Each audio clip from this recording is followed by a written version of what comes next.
జీవితాంతం గుర్తుండిపోయేలా పెళ్లి చేసుకోవాలని ప్రతి ఒక్కరూ కలలు కంటారు. ఎంత ఎక్కువ ఖర్చు చేసి వివాహం చేస్తే అంత గొప్పగా మారింది ఈ రోజుల్లో. ధనవంతులైతే తమ పిల్లల పెళ్లిళ్లకు కోట్లాది రూపాయలను ఖర్చు చేస్తుంటారు.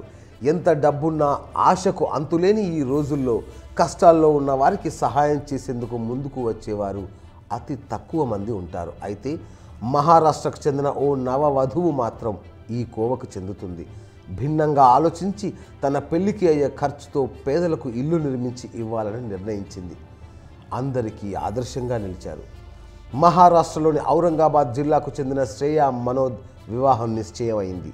శ్రేయ కుటుంబానికి మంచి ఆస్తులున్నాయి. ఆమె అత్తింటి వారికి కూడా అదే స్థాయిలో సంపద ఉంది. అయితే తన వివాహాన్ని గుర్తుండిపోయేలా చేసుకోవాలని శ్రేయ అనుకున్నారు. శ్రేయ సమీప బంధువు ఆమెకు ఓ సలహా ఇచ్చారు. ఆమె వివాహాన్ని అందరూ గుర్తుంచుకునేట్లు పేదలకు ఇల్లు నిర్మించి ఇవ్వాలని సూచించాడు. ఈ సలహా ఆధారంగా ఆమె తన వివాహానికి చేసే ఖర్చుతో 108 ఇళ్లను కట్టించాలనుకున్నారు. అయితే వివాహం జరిగే నాటికి 90 ఇళ్ళు మాత్రం పూర్తయ్యాయి.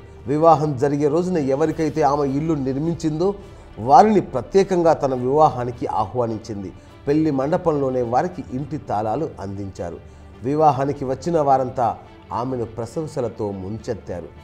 కొత్త తరహా సాంప్రదాయానికి ఆమె తెరతీశారు. మరోవైపు వివాహం కోసం చేసే ఖర్చును పేదలకు ఇళ్ల నిర్మాణం కోసం ఖర్చు చేయాలని భావిస్తున్నట్లు అటు తన అత్తవారింటికి కూడా ఆమె ముందే చెప్పారు. శ్రేయ నిర్ణయాన్ని ఆమె అత్తింటి వారు కూడా స్వాగతించారు. వారు కూడా సమర్థించారు. తను తీసుకున్న నిర్ణయంతో 2 కుటుంబాలను స్థానికులు అభినందనలో ముంచెత్తుతున్నారు. శ్రేయ నిర్ణయాన్ని అందరూ హర్షిస్తున్నారు. Like, subscribe YoYo TV channel.